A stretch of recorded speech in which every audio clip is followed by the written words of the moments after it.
Good evening. I'd like to provide the American people with an update on our efforts to protect the integrity of our very important 2020 election.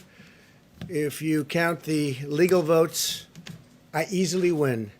If you count the illegal votes, they can try to steal the election from us. If you count the votes that came in late, we're looking at them very strongly, but a lot of votes came in late. I've already decisively won many critical states, including massive victories in Florida, Iowa, Indiana, Ohio. To name just a few, we won these and many other victories despite historic election interference from big media, big money, and big tech. As everybody saw, we won by historic numbers.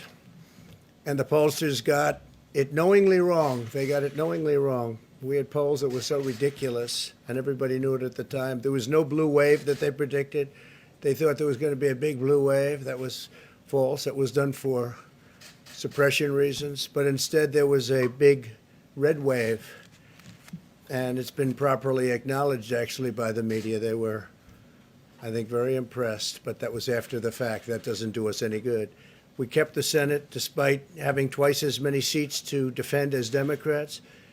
And in a really much more competitive states, we did a fantastic job with the Senate. I think we're very proud of what's happened there. We had many more seats to defend. They spent almost $200 million on Senate races in South Carolina and Kentucky alone, 2 races, and hundreds of millions of dollars overall against us.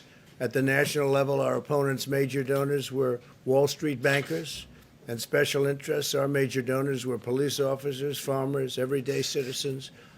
Yet for the first time ever, we lost 0 races in the House. I was talking to Kevin McCarthy today. He said he couldn't believe it. 0 races, very unusual thing, 0. And actually won many new seats with, I think, many more on the way. This was also the year of the Republican woman. More Republican women were elected to Congress than ever before. That's a great achievement. I won the largest share of non-white voters of any Republican in 60 years, including historic numbers of Latino, African American, Asian American, and Native American voters, the largest ever in our history. We grew our party by 4 million voters, the greatest turnout in Republican Party history. Democrats are the party of the big donors, the big media, the big tech, it seems, and Republicans have become the party of the American worker, and that's what's happened. And we're also, I believe, the party of inclusion. As everyone now recognizes, media polling was election interference in the truest sense of that word by powerful special interests.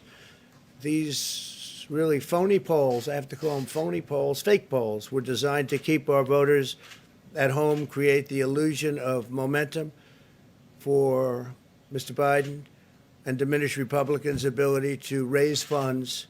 They were what's called suppression polls. Everyone knows that now.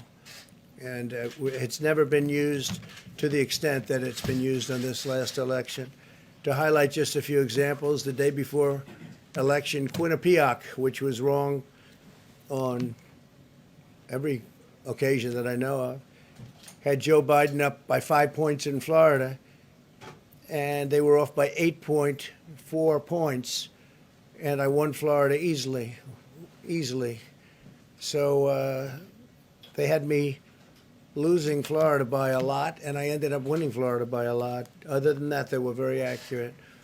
They had him up 4 points in Ohio, and they were off by 12.2 points. And I also won Ohio, great state of Ohio, very easily. The Washington Post said Biden up 17 points in Wisconsin, and it was basically even. They were off by about 17 points, and they knew that. They're not stupid people. They knew that. Suppression. There are now only a few states yet to be decided in the presidential race. The voting apparatus of those states are run in all cases by Democrats. We were winning in all the key locations by a lot, actually. And then our numbers started miraculously getting whittled away in secret, and they wouldn't allow legally permissible observers. We went to court in a couple of instances, and we were able to get the observers put in. And when the observers got there, they wanted them 60, 70 feet away, 80 feet, 100 feet away, or outside the building to observe people inside the building. And we won a case, a big case, and we have others happening. There are lots of litigation, even beyond our litigation. There's tremendous amount of litigation generally because of how unfair this process was. And I predicted that. I've been talking about mail-in voting for a long time. It's really destroyed our system. It's a corrupt system, and it makes people corrupt even if they aren't by nature, but they become corrupt. It's too easy. They want to find out how many votes they need, and then they seem to be able to find them. They wait, and then they find them. And you see that on election night. We were ahead in vote in North Carolina by a lot, tremendous number of votes. And we're still ahead by a lot, but not as many, because they're finding ballots all of a sudden. Oh, we have some mail-in ballots. It's amazing how those mail-in ballots are so one-sided, too. I know that it's supposed to be to the advantage of the Democrats, but in all cases, they're so one-sided. We were up by nearly 700,000 votes in Pennsylvania. I won Pennsylvania by a lot, and that gets whittled down to, I think they said now we're up by 90,000 votes, and they'll keep coming and coming and coming. They find them all over, and they don't want us to have any observers, although we won a court case. The judge said you have to have observers. Likewise in Georgia, and they're appealing. Actually, they're appealing. We won a case that we want people to watch, and we want observers, and they're actually appealing, which is sort of interesting. I wonder why they'd appeal, that all we want to do is have people watch as they do the vote tabulations. Likewise in Georgia, I won by a lot, with a lead of over getting close to 300,000 votes on election night in Georgia. And by the way, got whittled down, and now it's getting to be to a point where I'll go from winning by a lot to perhaps being even down a little bit. In Georgia, a pipe burst in a faraway location, totally unrelated to the location of what was happening, and they stopped counting for 4 hours, and a lot of things happened. The election apparatus in Georgia is run by Democrats. We also had margins of 300,000 in Michigan. We're way up in Michigan, won the state. And in Wisconsin, we did likewise fantastically well. And that got whittled down. In every case, they got whittled down.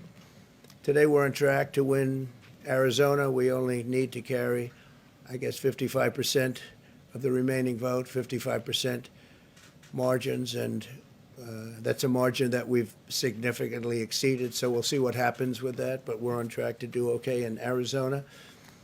Our goal is to defend the integrity of the election. We'll not allow the corruption to steal such an important election, or any election for that matter.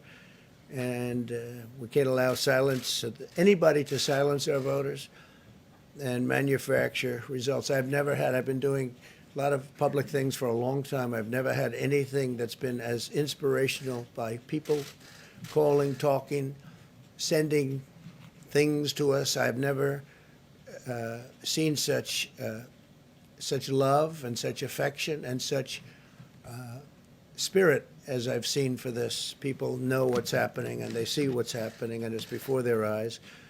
And there are many instances which will be reported very shortly. There's tremendous litigation going on, and this is a case where they're trying to steal an election. They're trying to rig an election, and we can't let that happen. Detroit and Philadelphia, known as two of the most corrupt political places anywhere in our country, easily cannot be responsible for engineering the outcome of a presidential race, a very important presidential race. In Pennsylvania, Democrats have gone to the state Supreme Court to try and ban our election observers, and very strongly. Now, we won the case, but they're going forward. They don't want anybody in there. They don't want anybody watching them as they count the ballots.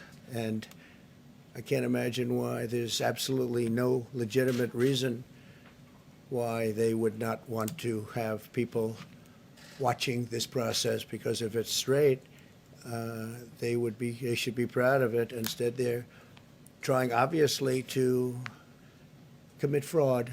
There's no question about that. In Philadelphia, observers have been kept far away, very far away, so far that people are using binoculars to try and see, and there's been tremendous problems caused. They put paper on all of the windows so you can't see in, and the people that are banned are very unhappy and become somewhat violent.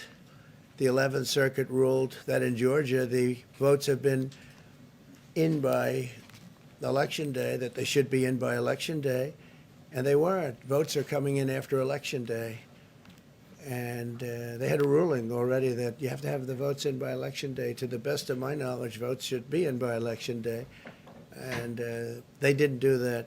Democrat officials never believed they could win this election, honestly. I really believe that. That's why they did the mail-in ballots, where there's tremendous corruption and fraud going on. That's why they mailed out tens of millions of unsolicited ballots without any verification measures whatsoever.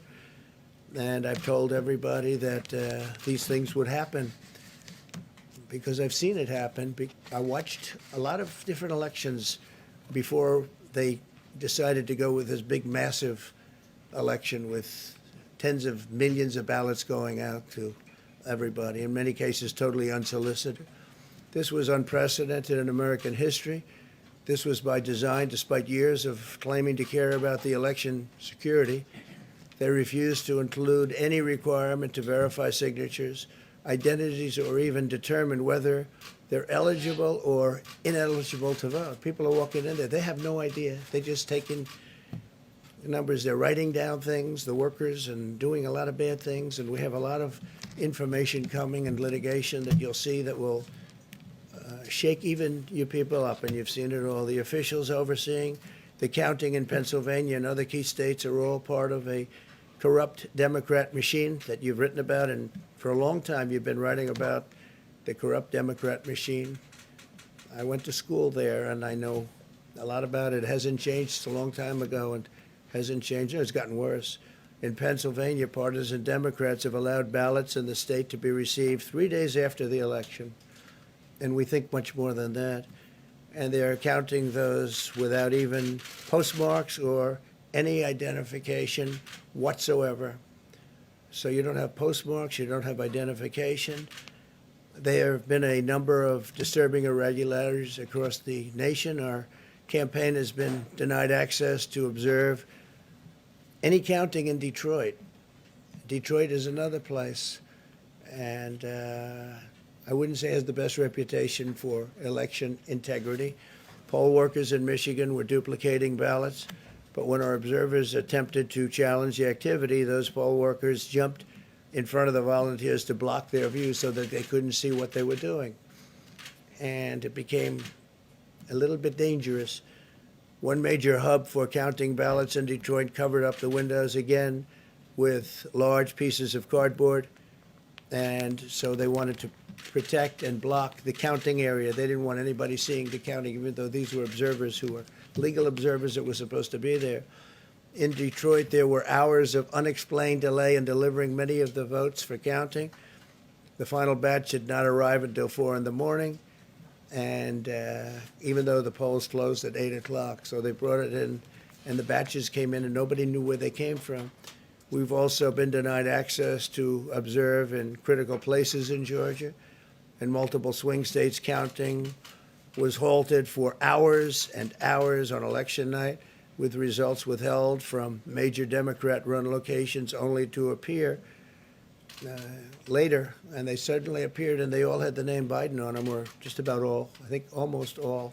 They all had the name Biden on them, which is a little strange. I challenge Joe and every Democrat to clarify that they only want legal votes, because they talk about votes, and I think they should use the word legal votes. We want every legal vote counted, and I want every legal vote counted. We want openness and transparency, no secret count rooms, no mystery ballots, no illegal votes being cast after Election Day.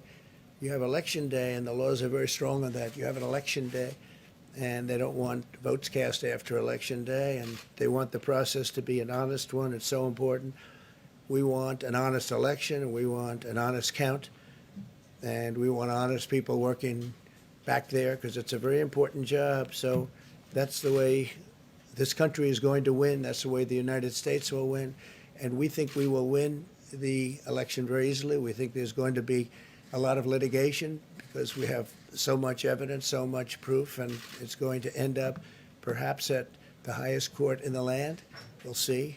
But we think there'll be a lot of litigation because we can't have an election stolen like this. And I tell you, I have been talking about this for many months with all of you, and I've said very strongly that mail-in ballots are going to end up being a disaster. Small elections were a disaster. Small, very easy-to-handle elections were disastrous. This is a large-scale version, and it's getting worse and worse every day. We're hearing stories that are horror stories, absolute horror stories, and we can't let that happen to the United States of America. It's not a question of who wins, Republican, Democrat, Joe, myself. We can't let that happen to our country. We can't be disgraced by having something like this happen.